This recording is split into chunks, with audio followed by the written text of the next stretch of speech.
ओम युवा भारत हासी में आपका स्वागत है। चैनल को सब्सक्राइब कर बेल आइकन पर क्लिक करें।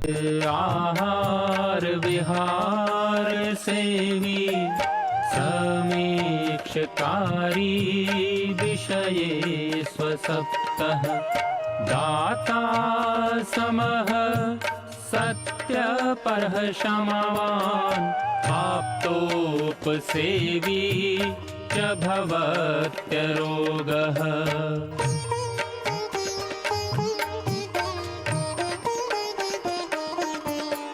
मतिर्वचः कर्म सुखानुबन्धी सत्वं विधेयं विशदा च बुद्धिः ज्ञानं तपः तत्परता च योगे यस्यास्ति तं नानुतपन्ति रोगाः।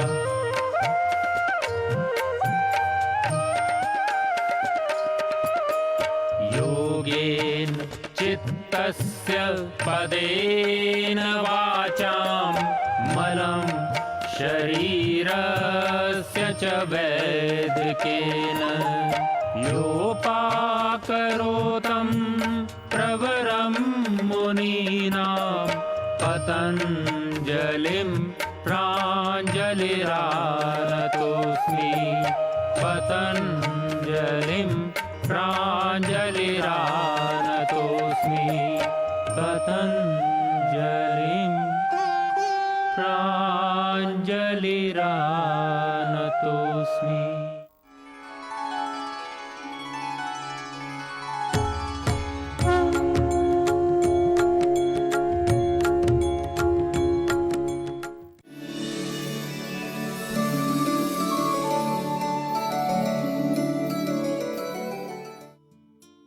शरीर को स्वस्थ रखने के लिए जहाँ औषधियों की आवश्यकता होती है वहीं आहार विहार उससे ज़्यादा महत्वपूर्ण होते हैं। आहार विहार को भी हम यदि अलग अलग ऋतुओं के हिसाब से सावधानी के साथ सेवन करते हैं तो हमारे लिए ज़्यादा लाभकारी हो सकता है।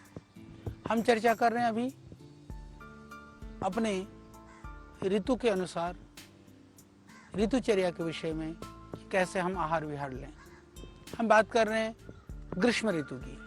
ग्रीष्म ऋतु के अंदर में हमको क्या आहार लेना चाहिए या किस तरह से हमको रहना चाहिए, क्योंकि ग्रीष्म ऋतु, ग्रीष्म कहते ही शब्द के अंदर ही लिखा है, ग्रीष्म का अर्थ होता है बहुत तेज गर्म। तो जो गर्म है, उष्णता है, इस समय पर सूर्य की तेज और उष्ण किरणें पृथ्वी का जो सारा जो जलीय अंश है और चिकनाई जो है सोख लेती है। यानी कि इस समय पर बहुत ज़्यादा तापमान बढ़ा हुआ होता है और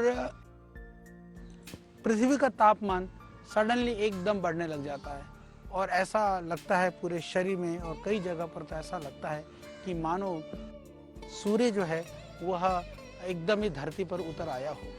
इससे सारा वातावरण जो है रूखा रूखा नीरस होने लगता है, एकदम सारे पत्तियां झुलस जाती हैं, चारों तरफ ड्राई हो जाता है, कहीं भी नमी कम दिखाई देने लगती है। तो ये सारा रूखा और नीरस होने लगता है। आदान काल, जैसे हमने कहा कि आदान काल की ये चरम सीमा है, सूर्य का जो आदान काल है, क्योंकि सूर्य के आधार पर ही आदान काल और विसर्ग काल ये दो काल माने गए हैं।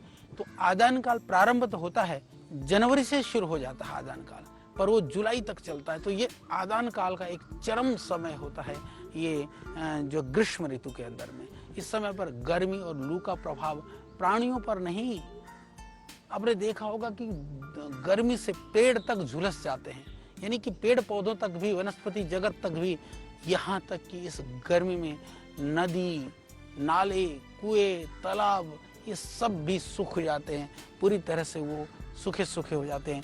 धरती जो है फट जाती है कई जगह पर, आपने देखा होगा। तो इस समय पर बहुत ज़्यादा ज़रूरी है कि हम शरीर को बचाएं, शरीर का ध्यान रखें। तो ग्रीष्म ऋतु पर जो शरीर पर जो प्रभाव है, उस प्रभाव को रोकने के लिए, उस प्रभाव को हम उससे दुष्प्रभाव न पड़े, इसको करने के लिए हमको क्या करना चाहिए, शरीर को स्वस्थ बनाने के लिए, क्योंकि उस समय पर शरीर को ठीक रखना बहुत कठिन काम होता है। बलशाली या सुडौल बना कर रखने के लिए कहा कि उस समय पर स्निग्धता वाले द्रव्यों को लेना है, उस समय पर थोड़ा गर्मी में आपको दूध है, घी है, थोड़ी चिकनाई वाली जो चीज़ें हैं उनकी आप सेवन करते रहें। जो सौम्यता वाली जो चीज़ हैं वो ज़रूरी है। और जल, इस समय पर जितने भी तरह के जो जल या तरल पदार्थ हैं या तरलता युक्त जो फल हैं उनका सेवन बहुत ही महत्वपूर्ण माना गया है, क्योंकि इस समय पर जल और स्निग्धता दोनों का ही अभाव होने लगता है। इसके अभाव से ही शरीर जो सूखने लगता है, शरीर के अंदर जो आपने देखा होगा जो कमजोरी आने लगती है, दो कारण से आती है, स्निग्धता की, मधुरता की और जलीय अंश के अभाव से शरीर सूखने लगता है। इस ऋतु के लिए ज़रूरी है कि हम शरीर के रस, रक्त, जो धातुएं क्षीण होने लगती है, इससे दुर्बलता आती है। सर्दी गर्मी में पसीना ज़्यादा आने लगता है, प्यास ज़्यादा लगने लगती है, और जब प्यास ज़्यादा लगती है तो ज़्यादा जल पीने से जो आंतों में पाए जाने वाला जो अम्ल रस है वो घुल करके कम हो जाता है। इससे जीवाणुओं का संक्रमण भी जल्दी हो जाता है। कई बार वो गर्मी से उल्टी होने लगती हैं, दस्त होने लगते हैं, पेचिश होने लगता है, इसकी संभावना भी ज़्यादा रहती है। गर्मी में फिर पित्त प्रकोप हो जाता है। पित्त प्रकोप बहुत ज़्यादा होने से कभी बहुत प्यास लगने लगती है, कभी बुखार होने लगता है, कभी शरीर में जलन होने लगती है, और रक्तस्राव भी कभी कभी जो है रक्तपित्त जैसे ना नाक से है, कभी किसी को मुंह से भी, कभी कभी लैट्रिन में भी, और पाइल्स वगैरह भी, क्योंकि इस समय पर खुश्की होती है तो खाए हुआ पचता नहीं है तो मल रह जाता है, आंतों में जाकर के खुश्क हो जाता है तो फिर वो बवासीर पैदा करता है। यानी पेट के जो रोगों की होने की संभावना भी इस समय पर ज़्यादा रहता है। तो ग्रीष्म ऋतु में बहुत ध्यान रख लेना कि इन सब रोगों से, इन दुर्बलताओं से बचने के लिए हमको क्या करना है। तो आयुर्वेद के अंदर में इसके लिए कुछ सावधानियां बताई गई हैं, कुछ आहार विहार का निर्देश किया गया है। तो हम क्या करें गर्म ऋतु में, उसके लिए मैं आपको थोड़ा सा बता देना चाहता हूँ कि गर्म ऋतु में थोड़ा हल्का आहार लें, चिकन आहार लें, मधुर रस युक्त आहार लें, सुपाच्य आहार लें। जो शीतल आहार हैं, जो तरल पदार्थ हैं, इनका ज़्यादा सेवन करना चाहिए। और जल को उबाल करके तब आप उसको ठंडा कर करके पिएं, गर्म जल ना पिएं, घड़े पे रख करके पिएं। सर्वोत्तम माना गया है मिट्टी के बर्तन में रखा हुआ जल जो है। हालांकि लोग फ्रिज का पानी भी पीते हैं, क्षमा करिएगा, फ्रिज का पानी जो है वो बहुत ही हानिकारक होता है, मजबूरी है। तो फ्रिज का पानी है, बर्फ़ है, सर्दी कितनी भी, गर्मी कितनी भी हो, गर्मी से ठंडक पाने के लिए ऐसा प्रयोग कम से कम करिए। पानी पीने के लिए यदि आपके घर में फ्रिज भी हो तो मैं निवेदन करूँगा एक मटके का घड़ा जरूर घर में लाकर रखें। उससे आपको स्वास्थ्य मिलेगा, उससे आपको निरामय मिलेगा, और उस साथ में उस घड़े से एक गरीब जो मेरा किसान मजदूर भाई है, जो एक कुम्हार भाई है, उसके जीवन के, उसके घर के लिए रोजी रोटी का साधन भी बनेगा। तो हम अपने सेहत के साथ में यदि किसी को रोज़गार दे सकते हैं तो इससे बढ़ करके सुरही है, घड़ा है। मैं निवेदन करूंगा कि गर्मी में आप ज़रूर खरीदिए, खरीद करके ज़रूर घर पे उसी पानी को पीजिए। जो घड़े पे रखा हुआ पानी होता है, जो सुरही पे रखा हुआ पानी होता है, बहुत ही वो स्वस्थकर होता है, स्वादिष्ट होता है, पीने में अच्छा लगता है। वहीं फ्रिज का पानी में वो स्वाद कभी नहीं आ सकता। मजबूरी है फ्रीज को रखना, मजबूरी है बाकी द्रव्यों को फ्रीज में रखना। जिस काम को बिना फ्रीज के आप चला सकते हैं तो आप प्रयास करिए कि बिना फ्रीज के, फ्रीज का कोई अल्टरनेट हो सकता है तो ये मिट्टी का घड़ा और मिट्टी के सुरही उसके सर्वोत्तम विकल्प हैं। उसका मैं चाहूँगा, मैं निवेदन करूँगा जितने भी भाई बहन इस कार्यक्रम को देख रहे हैं, गर्मी के लिए, गर्मी का मौसम है तो उसके लिए आप एक सुरही या घड़ा जरूर खरीद लेना। देश के यदि मान लीजिए 5 करोड़ लोग भी यदि घड़ा खरीद लेंगे हमारे कहने से, तो 5 करोड़ घड़े, यदि एक का मूल्य 50 भी मान लो तो भी सैकड़ों करोड़ रुपया जो है उन कुम्हार परिवारों को, उन गरीब लोगों को मिल पाएगा। इससे आपको सेहत भी मिलेगी और उतने पैसे से जो 50-100-200 रुपये का जो घड़ा आपने खरीदा है या अपने सुरही खरीदी है, उस सुरही की वजह से आप कई हज़ार रुपए की औषधि से बचेंगे, इसमें ये निश्चित है। तो उसमें ठंडा करके पानी पीना चाहिए। चीनी है, घी है, दूध है, मट्ठे है, यानी कि उस टाइम पर मधुर वस्तु, चीनी तो खैर कभी नहीं खानी चाहिए, पर शक्कर है, खांड है, गुड़ है, इसका आप सेवन कर सकते हैं। तो मिठास के लिए चीनी मत खाना। मीठा मधुर वस्तु गर्मी में लाभकारी होता है, पर मधुरता के लिए चीनी मत खाना। कृत्रिम जो है, जो मिठास वाले पदार्थ हैं उनको मत लेना, और नकली जो पेय हैं, कोल्ड ड्रिंक वगैरह हैं, उसको मत पीना। आप शरबत पी सकते हैं। आप खस आदि, चंदन आदि, गुलाब आदि के अर्क आदि डाल करके बहुत मधुर द्रव्यों का सेवन कर सकते हैं। दूध का आप सेवन कर सकते हैं, जूस का आप सेवन कर सकते हैं, मट्ठे का सेवन कर सकते हैं। दही में थोड़ा पानी मिला करके और उस मट्ठे में थोड़ा शक्कर डाल करके पीना है, बहुत ही लाभकारी है, इसको आप कर सकते हैं। और मट्ठे के अंदर थोड़ा सा जीरा और थोड़ा सा नमक मिला करके पीना भी ये लाभकारी हो सकता है। परंतु मट्ठे का सेवन पुनः मैं कहूँगा कि कितनी भी गर्मी हो, कैसा भी मौसम हो, कोई भी ऋतु हो, रात को मट्ठा और दही का सेवन बिल्कुल मत करिएगा। पुराना जौ है, सब्जियों में जैसे चौलाई है, करेला है, बथुआ है, परवल है, पके टमाटर है, छिलका सहित आलू भी यदि हो सके छोटे आलू, छिलके वाले आलू को लेकर के आप धो करके इसको खाएं तो ये उत्तम माना गया है। छिलके युक्त आलू, और आलू को भी भून करके नहीं, तल करके नहीं, यदि आप इसको लिट्टी चोखा कहते हैं, बिहार से लेकर के पूरे तमाम उस क्षेत्र के भाई बहनों को एकदम एक स्वादिष्ट व्यंजन का याद आता है। आलू को उसमें आग में भुना जाता है, आलू को जो है उसके अंदर पकाया नहीं जाता, आलू को भून करके यदि खाते हैं वो आपके शरीर के लिए, गर्मी के लिए बहुत ही लाभकारी है। और इसी तरह से कच्चे केले की सब्जी है, सहजन की फली का सब्जी है, इस समय पर वो मिल जाता है। प्याज है, प्याज गर्मी को, लू को बचाने के लिए बहुत ही उत्तम है। प्याज की चटनी है, प्याज की सब्जी है, सफ़ेद पेठा है, फिर पुदीना है, नींबू है, इन सबों का आप सेवन कर सकते हैं। दालों में छिलका रहित दाल ले लें, इस समय पर मूंग है, अरहर है, मसूर की दाल है। फलों में क्योंकि अभी तरबूज खरबूज का समय रहता है गर्मी में, उनका आप सेवन करिए।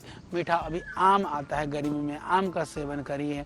आम का अभी आप संतरा ले लीजिए, अंगूर खाइए, हरी पतली जो ककड़ी खाइए, शहतूत अभी आता है, शहतूत का सेवन करिए, फालसा खाइए, अनार खाइए, आंवले का मुरब्बा खाइए, आंवले की चटनी खाइए, आंवले का जूस पीजिए, सूखे मेवों में किशमिश मुनक्का खाइए। ये काजू पाजू मत खाना अभी, क्योंकि गर्मी हो जाएगी, चेहरे में फोड़े हो जाएंगे। उचित मात्रा में किशमिश और मुनक्का खाना है। थोड़ा बहुत चिरौंजी भी खा सकते हैं, अंजीर भी खा सकते हैं। बादाम को खाना भी हो तो भिगो करके खाना, बिना भिगोए बादाम मत खाना। तरल पदार्थों में नींबू की मीठी सी कंजी पी सकते हैं। आम का पन्ना, कच्चे आम का पन्ना बहुत ही अद्भुत होता है लू से बचाने के लिए, लू के लिए, गर्मी के लिए। जब आप गर्मी में बाहर निकलते हैं तो कच्चे आम का पन्ना आप जरूर पिएं। शरबत है, मीठी दही की लस्सी है, मीठी दही है, इसका सेवन करिए। बेल है, बेल का शरबत है, बेल का भी जूस है, बहुत ही अद्भुत होता है गर्मी में। बेल और आम का पन्ना, बेल और आम का पन्ना ये दो तो अमृत हैं इस गर्मी के लिए। और मीठा पतला सत्तू, मीठा सत्तू, पतला सत्तू इस समय पर लीजिए। ठंडाई है, ठंडाई अद्भुत है, जैसे मैंने आपको कहा चंदन है, खसखस है, गुलाब है, इनका शरबत बना करके पीजिए। गन्ने का रस है, और गन्ने का रस में भी थोड़ा सा पुदीना डाल करके पीजिए, बड़ा स्वादिष्ट होता है। और सेब है, मीठे संतरे हैं, या मौसमी का जो रस है, नींबू का रस भी है, उसमें मीठा डाल करके नींबू का रस आप बना करके पीजिए, बहुत ही बेहतरीन है। और इसी तरह से कपूर वगैरह डाल करके भी, थोड़ा सा कपूर ज़्यादा हानिकारक होता है, उसे चक्कर आने लगते हैं। दक्षिण भारत में बहुत सारे द्रव्यों में कपूर डाला जाता है। नारियल का पानी है, नारियल का पानी अद्भुत है। देखो भगवान ने कितना बेहतरीन, सुंदर और पौष्टिक जल दिया है नारियल के पानी के रूप में। नारियल का पानी पिएंगे तो आप उसमें मिश्री मिलाइए, घी दूध मिला करके पिएं। और आप गर्मी में चाहे गाय का दूध पिएं, भैंस का दूध भी पिएं, पर दूध पिएं, उसमें मट्ठा बना करके पिएं। रायता खाएं, रायते के नाम पर आप खीरे की रायता ना खाएं, क्योंकि आयुर्वेद में उसका निषेध है। बूंदी का रायता खाएं, लौकी का रायता खाएं, मट्ठा बना करके पिएं, छाछ बना करके पिएं। और चंद्रमा की किरणों में रख करके ठंडा किया हुआ जल पीना आयुर्वेद में बहुत ही लाभकारी माना गया है, ये अद्भुत है। मैं ये निवेदन करूंगा, आप शरबत पिएं, नारियल का पानी पिएं, सत्तू खाएं, सब कुछ खाएं, परंतु आप कोल्ड ड्रिंक ना पिएं। आप इस तरह के केमिकल युक्त पदार्थों का सेवन ना करें, आर्टिफिशियल, जिसमें कलर डाला हुआ है, आर्टिफिशियल फ्लेवर डाला हुआ है, और जिसके अंदर स्वीटनर डाले गए हैं, ज़बरदस्ती के जो नकली मिठास वाली चीज़ें डाली गई हैं, उनको बिल्कुल मत पीना। कोल्ड ड्रिंक पियोगे तो आप सेहत खराब करोगे और विदेशी कंपनियों को समृद्धशाली बनाओगे। यदि आप नारियल का पानी पियोगे तो दक्षिण भारत में सुदूर रहने वाला एक गरीब किसान, जिसके घर में कुछ नारियल के पेड़े होंगे, उसका जीवन का रोजगार का साधन बनोगे। सत्तू पियोगे तो कहीं ना कहीं मेरा किसान भाई, जो गरीब भाई है, अपने खेतों में गेहूं उगा रहा होगा, जौ उगा रहा होगा, उसके लिए रोजगार का साधन बनोगे। तो हम अपने जीवन को सुंदर बनाते हुए ध्यान करें कि मेरा जीवन तो सुंदर होगा, उस सुंदरता के पीछे मैं किसी को लाभ पहुँचा सकता हूँ क्या? इसकी ज़रूर चिंता कर लेना। यदि इस चिंता के साथ आप काम करोगे तो आपके जीवन के अंदर खुशहाली और प्रसन्नता तो आएगी ही आएगी। आपकी खुशहाली में बहुत सारे लोगों के जीवन में भी खुशहाली आएगी। इसका आप हमेशा ध्यान रख लेना, बहुत ज़रूरी है। तो जो कृत्रिम और आर्टिफिशियल चीज़ें हैं, पदार्थ हैं, उनका सेवन ना करिए। जैसे गर्मी की भी बात है, तो गर्मी में भी आप कितने लोगों को लाभ पहुंचा सकते हो। आप घड़ा खरीद करके कुम्हार को लाभ पहुंचा सकते हो। आप नारियल खरीद करके दक्षिण भारत के लोगों को लाभ पहुंचा सकते हो। आप जौ और आप उसमें चना खरीद करके किसान भाइयों को लाभ पहुंचा सकते हो। दूध खरीद करके किसान भाइयों को लाभ पहुंचा सकते हो। इस तरह से आप ध्यान दें। आप नारियल खरीदते हैं, आप कच्ची अम्बी खरीदते हैं, इससे भी किसान भाइयों को लाभ होता है। कच्ची अम्बी, अभी इस मौसम में कच्चा आम तोड़ने नहीं पड़ते हैं। आम जब थोड़ी सी हवा चलती है तो बहुत सारे आम झड़ जाते हैं।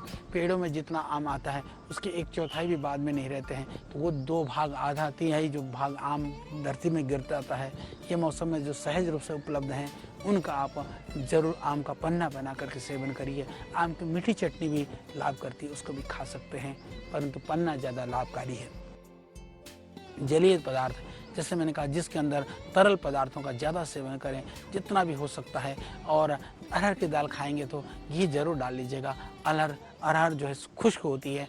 आयुर्वेद में कहा कि अरहर की दाल को संस्कारित करके ही सेवन करना चाहिए। संस्कार करने का अर्थ है कि उसको गुणकारी बना करके खाना है। उसमें थोड़ा सा घी और जीरे का छोंक लगा करके आप ले लेना।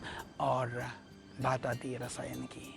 हमने रसायन की चर्चा करी। हर ऋतु में मैंने आपको बताया कि किस तरह से रसायन के रूप में आप हरड़ का सेवन कर सकते हैं। जैसे गृह माता नास्ति तस्य माता हरितकी, तो रसायन के रूप में हरड़ के लिए गर्मी में क्या करना चाहिए? गर्मी में हरड़ सेवन के लिए बराबर मात्रा में गुड़ मिला लीजिए। गुड़ मिला करके और आप उसको जल के साथ सुबह शाम ले लीजिए। वो रसायन का काम करेगा, आपके पेट को ठीक रखेगा, भूख और पाचन क्रिया को ठीक रखेगा, जलीय अंश की मात्रा को जो है वो बैलेंस बना करके रखेगा। उससे आपको और जो है तृप्ति मिलेगी, पुष्टि मिलेगा, उससे ताकत बनी रहेगी। ये ज़रूरी है। तो रसायन के रूप में हरड़ का सेवन जरूर इस ऋतु में करना है, तो गुड़ के साथ करना है। गर्मी की ऋतु के लिए गुड़। इस ऋतु में जो भोजन है, भोजन की मात्रा कम लेना है और खूब चबा चबा करके खाना है। भोजन तो हमेशा चबा करके खाना चाहिए, पर गर्मी में थोड़ा फालतू चबा लेना, उसे ज़्यादा लाभ होगा। क्योंकि गर्मी में आंतों की ताकत कम हो जाती है, सर्दी में आंतों की ताकत थोड़ी बढ़ जाती है। तो यदि सर्दी में आपने थोड़े से कम चबा लिया तो आंतें थोड़ी काम पूर्ति कर देंगे। यदि गलती से गर्मी में कम चबाया तो आंतें जो है जवाब दे जाएंगी। आंतें आपको साथ देने वाली नहीं है, इसलिए थोड़ा ज़्यादा चबा करके खा लेना। भोजन हमेशा ताज़ा लेनी चाहिए। गर्मी में भी ज़्यादा तेज़ गर्म नहीं, ध्यान रहे। थोड़ा सा हल्का सा जो है गर्म होना चाहिए, उसको खाएं।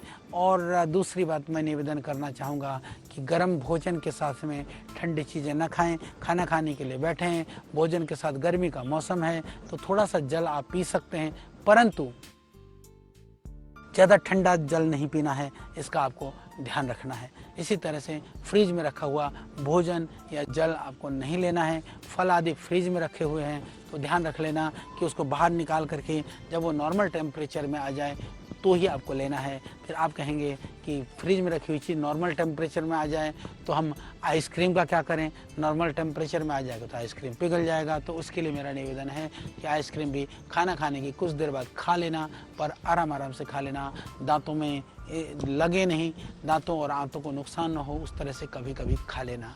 और इसी तरह से मैंने आपको बताया कि इसके लिए फ्रिज में रखे हुए पदार्थों का सेवन शास्त्रों में जो ज़्यादा ठंडा खाने का निषेध है, जितना हो सके उससे आप बच लेना। इतना ही नहीं, जैसे मैंने कहा कि फ्रिज की अपेक्षा घड़े और सुराही में रखा हुआ ठंडा जो किया हुआ जल ही पीना चाहिए। और हमेशा हमने तो ऐसा देखा, एक ऐसा बैग भी आता है, वो टाइट कपड़ों का बैग, पहले चमड़ों का भी होता था। राजस्थान वगैरह में भी इस तरह के चमड़े के बैग बनाए जाते थे। पानी भर करके दी, बाहर टांग दो, बाहर हवा लग करके वो इतना ठंडा हो जाता जैसे बिल्कुल बर्फ़ जैसा ठंडा हो जाता था। इस तरह के कपड़ों के बैग भी आते हैं, उसको भी टांग करके आप ले सकते हैं। पर ध्यान रखिए कि फ्रिज का पानी को पीने से आप जितना हो सके बचिए। घड़े या सुराही में रखा हुआ पानी को ही पीने का प्रयास करिए। उससे कि मैंने जैसे कहा कि हमारे कुम्हार भाई को भी लाभ होगा और आपकी सेहत भी बचेगा, रोगों से भी आप बचोगे। तो इस ऋतु में प्रयास करिए कि वृक्षों से हरे भरे बाग बगीचों में घूमें, जहाँ भी हो सके, जहाँ पर वृक्ष हो, ज़्यादा ऑक्सीजन मिले, ऐसी जगह पर घूमिए। क्योंकि इस समय पर सीधी जहाँ पर सूर्य की किरणें धरती पर नहीं पहुँच पाती हो, ऐसी जगह पर ज़्यादा रहें, वहाँ पर गर्मी कम होती है। तो इसीलिए प्रयास करिए, बाग बगीचों में सुबह सुबह उठिए, घूमने का प्रयास करिए। और जहाँ आप सोते हैं ना, सोते समय ध्यान रखिए कि ठीक है कि उस समय पर फव्वारे हैं, पंखे हैं, कूलर हैं, जो भी आपको संसाधन हो उस चीज़ों से आप उसको ठंडा करने का प्रयास करिए। और मेरा निवेदन है, रात भर तेज़ ठंड में मैंने देखा कि कई लोग ऐसी गलती कर जाते हैं, एसी चलाते हैं फुल वॉल्यूम पर, इतना तेज़ ठंडा वातावरण हो जाता है और उठ करके रजाई उड़ करके सो जाते हैं। गर्मी में भी ये बहुत खतरनाक है। मेरा निवेदन ये है कि गर्मी में आप बिल्कुल पतला वस्त्र ले लीजिए ओढ़ने के लिए। उस पतले वस्त्र के हिसाब से जितना टेम्परेचर की ज़रूरत है उतना ही एसी चलाइए। हो सके तो कुछ समय एसी चला के बंद कर दीजिए, बंद कर करके आप खिड़कियाँ खोलिए, खिड़कियाँ खोल करके आप सोइए। शाम को थोड़ी सी जो गर्मी होती है रात को एसी चलाइए, सुबह थोड़ी सी ठंडक हो जाती है, उस समय पर एसी आप बंद कर दीजिए। प्रयास करिए कि सिर्फ बंद कमरों में, बंद मकानों में, बंद एसी में, बंद गाड़ी में रहने की जगह कुछ खुली हवा में, खुले वातावरण में और खुले घरों में रहने का भी अभ्यास करिए। ये बहुत ज़रूरी है। और इसी तरह से हो सके सायंकाल को भी थोड़ी देर के लिए बाहर बैठ कर के ताज़ी हवा ले लीजिए। चंद्रमा की किरणों को जो है आप लेने का प्रयास करिए और थोड़ी देर बैठ कर के आनंद से जो है अपने शरीर पर भी थोड़ी ठंडक चीज़ों का लेप करिए। ठंडे तेल का मालिश करिए, चंदन का मालिश करिए, कपूर का मालिश करिए, उससे थोड़ी सी ठंडक पहुँचेगी। इसी तरह से मोतियों का धारण, शीतल वस्त्रों का, आभूषणों का धारण भी आयुर्वेद में वर्णन किया गया है, क्योंकि इसका न केवल उससे शरीर में शीतलता पहुँचती है अपितु उससे जो है ऐसा कहा गया है कि इसके अंदर औषधीय गुण भी होते हैं, उपचारात्मक उसका लाभ भी आपको मिलता है।